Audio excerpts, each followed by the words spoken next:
You want to make a passive check? I'll show you how to make a passive check. 1, 2, 3, 4. Only got 6 more to go. Screw it. That's better.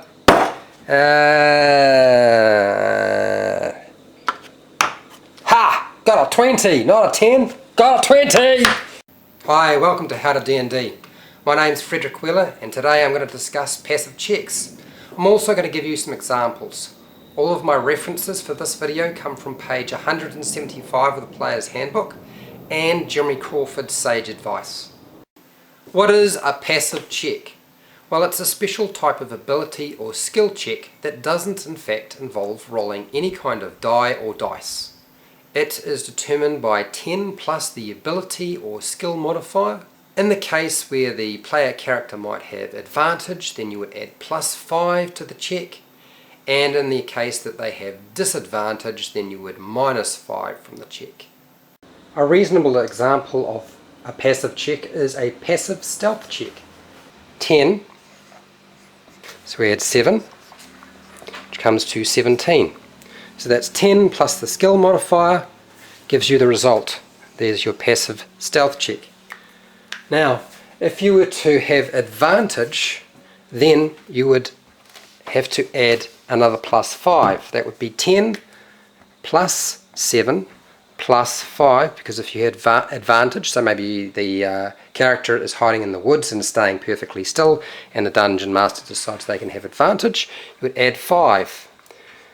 The end result is 22.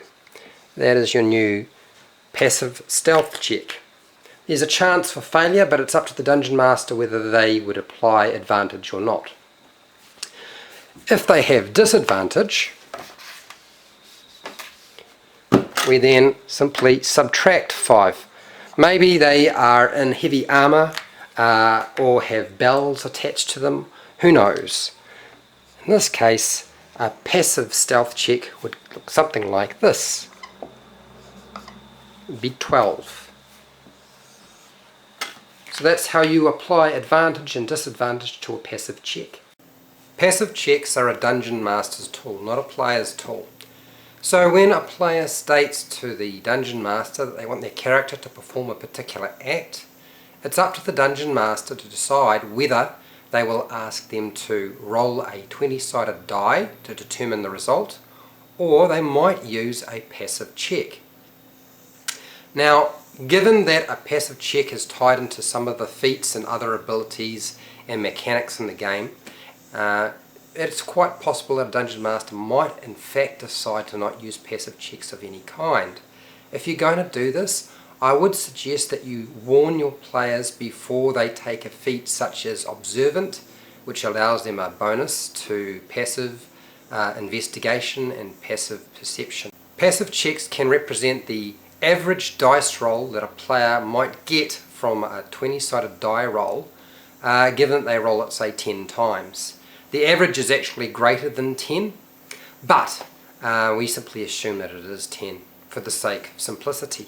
So that means that when you get a player that decides, okay, I want to take and do a task, and I want to repeat the task until I get it right, instead of them sitting there and rolling the same dice over and over and over again, we just skip all that and say that they got a 10 and add that to their modifier. So one of the reasons for using a passive check is to allow the dungeon master to keep the result secret from the player so that the player can't metagame. Something that a lot of players will state they probably are quite capable of not doing, but in fact do. As a result, the dungeon master uses a passive check so that they know what the result of a particular action that the player's character has taken is, and to stop the player from knowing the actual numerical result. Passive checks are also designed specifically to speed up gameplay, so you don't have a player pulling out dice from their bag, rolling the dice and adding up the sum. In some cases it's simply not necessary. You wouldn't use a passive check if your player's character is distracted or trying to do something else at the same time. Passive checks are better used when a player's character doesn't have a chance to fail, they aren't rushed, and they aren't under stress like in combat. Diagnosing an illness if you're proficient with medicine, or just putting on a band-aid. Really doesn't require a roll of any kind, so this is a good time to actually use a passive medicine check. I mean, how hard can it be to take a band-aid and stick it where it needs to be?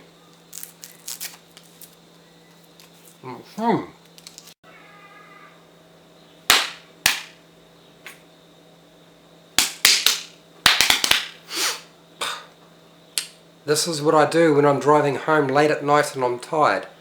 So if you're tired, rather than making a roll for constitution, you could simply use a passive constitution check.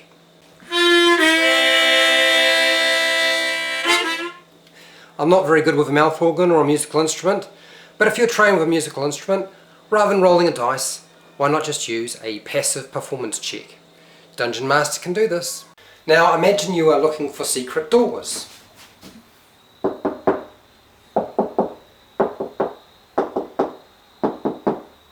Sounds hollow there.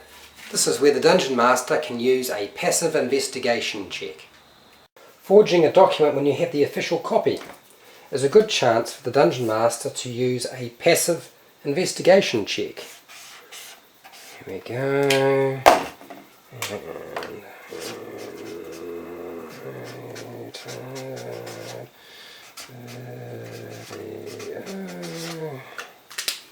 Yep, that'll do. Looks identical. Climbing a sheer cliff face with a climber's kit. You can only fall 25 feet, so really the only danger is near the beginning of the climb, so using a passive athletics check by the Dungeon Master would be suitable. We go, and yep, we go, almost there. Maybe not. If you found this video informative and helpful, please share, like and subscribe. Make a comment below if you have any questions regarding passive checks or passive perception, and I will do my best to answer your questions.